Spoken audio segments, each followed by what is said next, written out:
Guys, Andrew here and welcome back to Drew Tutorial. And in this video guys, I'm gonna show you how to reset your YouTube recommendations. Before we jump in guys, would you mind take a moment to give this video a like and hit that subscribe button, because this will let me know that you found value within this video.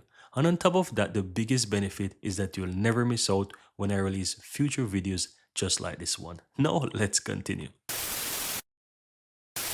Right, so the first thing you want to do is head over to youtube.com, and once you're at youtube.com you want to ensure that you're logged into your account. So you can see on my upper right hand side that I'm logged into my account there.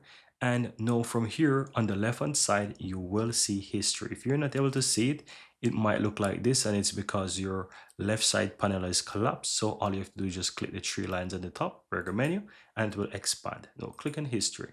Now, once you click on history, towards the right hand side, you will see information here that says manage all history. And also in the middle, you will see some of your recent watch videos, and you will see basically your watch history, right? You can scroll down and you see your watch history. Now, click on the right hand side where you have manage all history. Click on that. And this is going to open up a section where you will see all of your YouTube history. Now, from here, you will see the option to delete. And towards the right hand side, you will see the delete. You want to click on delete. This will drop down, and then all you have to do is just simply click delete all time.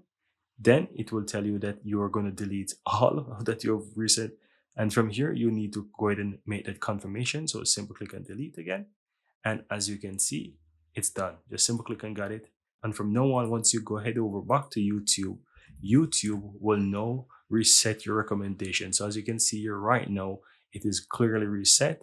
And all I have to do is just start fresh from YouTube. That's it. Very easy and very simple, guys. There you have it, guys. I really hope you found value within this video. And if you do, don't forget to take a moment to give this video a like and hit that subscribe button so that you'll never miss out when I release future videos just like this one. Thank you guys for watching, and see you next time.